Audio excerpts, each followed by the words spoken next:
এই কোরবানি যে আমাদের এসেছে, আমাদের পৃথিবী আল্লাহ তাআলা যখন পৃথিবী সৃষ্টি করেছেন সেখান থেকে এই কোরবানির নিয়ম চলে আসতেছে।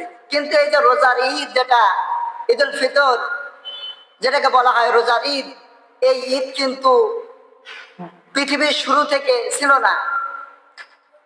আল্লাহ তাআলা রব্বুল আলামিন বলেন, হে নবী আপনি আপনার উম্মতদেরকে বলেন, ওয়াতুলু আলাইহিম নাবা ইবনে আদম বিল হক, আপনি আপনার উম্মতদের মাঝে হযরত আদম নবী, হযরত আদম আলাইহিস সালামের দুই সন্তান হাবিল এবং কাবিলের ঘটনা তাদের মাঝে বিস্তার করে দেন। কেন?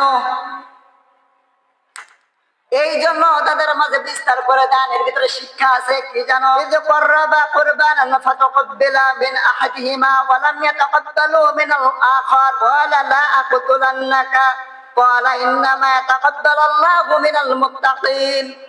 এর ভিতরে শিক্ষা হচ্ছে হযরত আদম নবীর দুই সন্তান, তারা যে সেটা তখনকার নিয়ম ছিল যে একটা পাহাড়ের চূড়ায় কিংবা একটা ফাঁকা ময়দানে তাদেরকে ওই কোরবানির পশু জবাই করে রেখে আসতে হতো। যারটা হালাল হতো তারটা আকাশ থেকে আগুনের ঝলকে এসে তারটা পুড়িয়ে ছাই করে দিত, আর যারটা কর্মজীবন হালাল হতো না, কর্মজীবন ভালো হতো না, ওরটা ওইভাবে পড়ে থাকতো।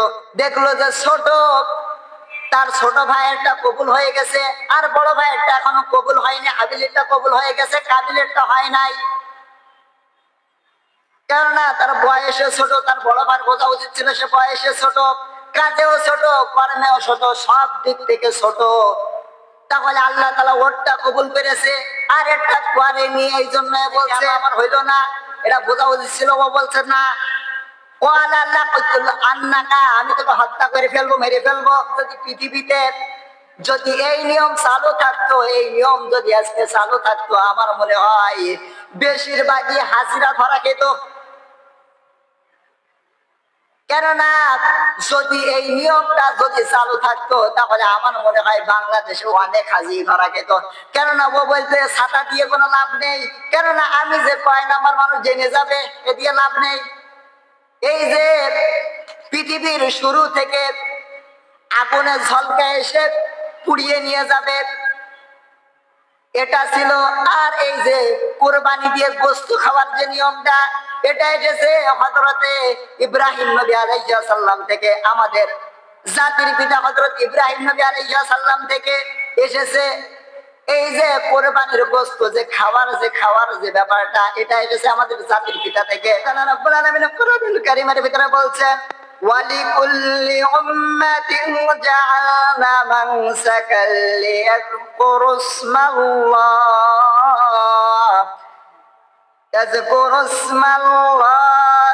মা রাযাকাহুম মিন বাহিমাতিল আনআম। আল্লাহ তাআলা রাব্বুল আলামিন বলে, ওয়ালিকুল্লি উম্মাতিন, আমি প্রত্যেক নবীর উম্মতের জন্য আমি প্রত্যেক উম্মতের জন্য কোরবানির বিধান দিয়েছি। তাহলে এখান থেকে পৃথিবী যেখান থেকে শুরু হয়েছে সেখান থেকে আল্লাহ তাআলা রাব্বুল আলামিন কোরবানির বিধান দিয়েছে।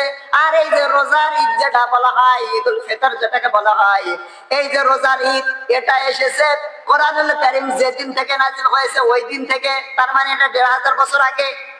আর যে রোজার ঈদ যেটা বলা, আর যেটা কোরবানির ঈদ, ঈদুল আযহা যেটাকে বলা হয় কোরবানির ঈদ, এই ঈদটা এসেছে পৃথিবীর শুরু থেকে।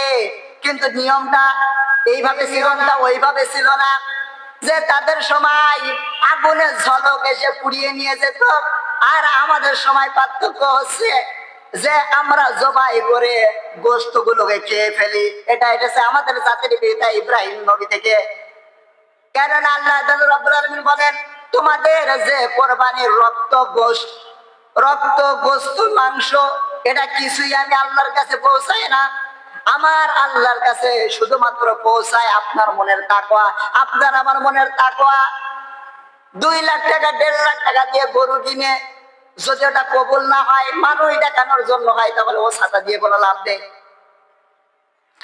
আল্লাহ তাআলা রাব্বুল আলামিন বললেন, তোমরা যখন পশু জবাই করবে, ও পৃথিবীর মানুষেরা, যখন তোমরা পশু জবাই করবে, যখন পশু তোমরা কোরবানি করবে, যখন উৎসর্গ করবে, তিনি তো তখন আল্লাহ তাআলা বললেন যখন তোমরা পশু উৎসর্গ করবে তখন একজনের নাম বলবে অযকুরুসমাল্লাহ, শুধুমাত্র আল্লাহর নামে উৎসর্গ করা জায়েজ, পৃথিবীর কোনো মানুষের নামে না, পৃথিবীর কোনো পীরের নামে না। অথচ আমি দেখেছি এই পৃথিবীতে অনেক পীরের দরবারে অনেক খানকায় আল্লাহর নামে না পীরের নামে উৎসর্গ করে, পীরের নামে দেয়, ভাই খাইয়া আলী বাবা খাজা বলে উৎসর্গ করে দেয়, কিন্তু না, আপনি আল্লাহ তাআলা বলেন ওয়াজকুরুসমাল্লাহ, যখন তোমরা কোনো পশু কিছু কুরবানি করবে, যতদিন তোমরা বেঁচে থাকবে এই নিয়মটা তোমরা জেনে রাখো পৃথিবীর মানুষেরা, তখন তোমরা শুধুমাত্র আমি আল্লাহর নামে উৎসর্গ করবে। আল্লাহ তাআলা রব্বুল আলামিন বললেন তোমরা যা খাও, তোমরা যা বপন করো, এটা তোমরা শুধুমাত্র আমি আল্লাহর নামে উৎসর্গ করবে। তাহলে এই যে কুরবানির যে জবাই করে গোশত খাওয়ার যে বিষয়টা, এটা এসেছে আমাদের জাতির পিতা হযরত ইব্রাহিম নবী আলাইহিস সালাম থেকে।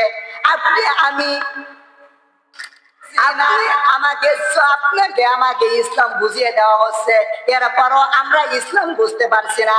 অথচ আমাদের জাতির পিতা হযরত ইব্রাহিম নবী আলাইহিস সালাম তিনি ইসলাম খোঁজ করেছিলেন, ইসলাম তিনি বুঝেছিলেন, ইসলাম খোঁজ করেছিলেন। আমাদের জাতির পিতা ইব্রাহিম নবী আলাইহিস সালামের বাবার নাম ছিল আজর। আজর শব্দের শাব্দিক অর্থ মুক্তি বানানেওয়ালা। আজর শব্দের শাব্দিক অর্থ হচ্ছে মুক্তি বানানেওয়ালা। হযরত ইব্রাহিম নবী আলাইহিস সালাম তার বাবাকে একদিন প্রশ্ন করলেন, বাবা আপনি যে হাত দিয়ে মুক্তিগুলোকে বানান, আবার দেখি মাঝে মাঝে আপনার মাথা নত করেন, আবার দেখি মনে মনে আপনি তাদের কাছে কিছু চান, আপনি কি তাদেরকে ইলাহ মনে করেন নাকি?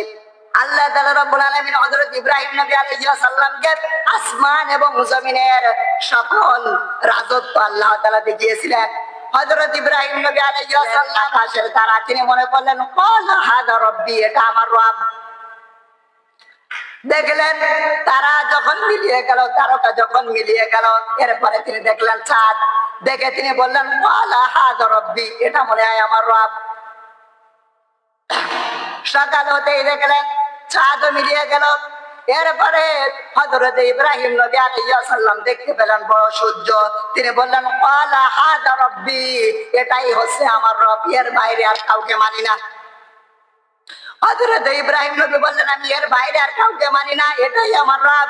কিন্তু যখন সকাল থেকে সন্ধ্যা হয়ে গেল, যখন সূর্য ডুবে গেল, ও আমার কওমের লোকেরা শোনো, ও আমার গোত্রের লোকেরা শোনো, আমি পরবার দিনটা জেনে রেখেছি, একটাও স্থায়ী না।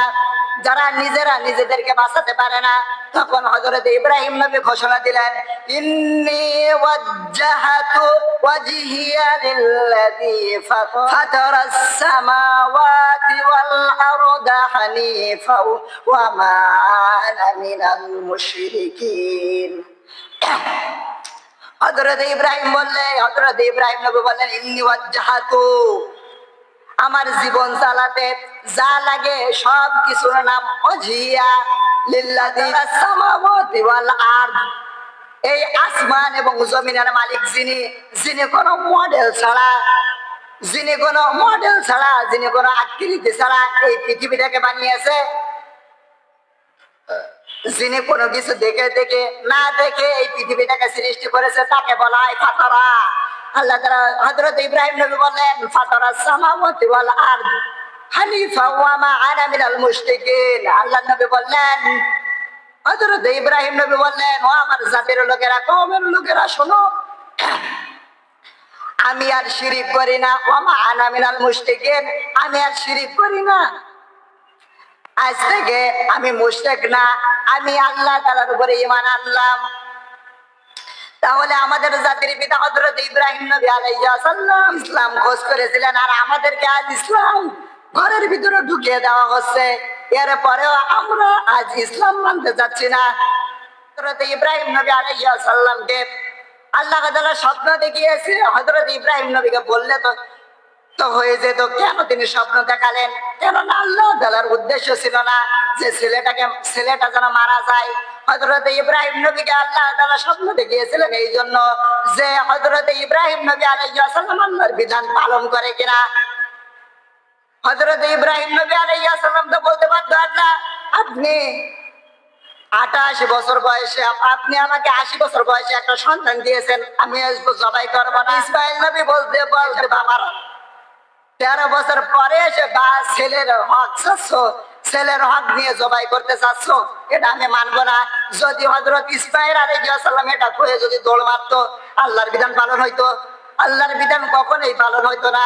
এই জন্য ভাইরা আমার 1628 জন মানুষ আজকে যারা চেয়ারে বসে আছে, এরা যদি হযরত ইব্রাহিম নবী আলাইহিস সালামের ভূমিকা পালন করে, আর 18 কোটি মানুষ যদি হযরত ইসমাইল আলাইহিস সালামের ভূমিকা পালন করে, তাহলে ইনশাআল্লাহ তাআলা এই বাংলার জমিনে ইসলাম কায়েম হয়ে যাবে।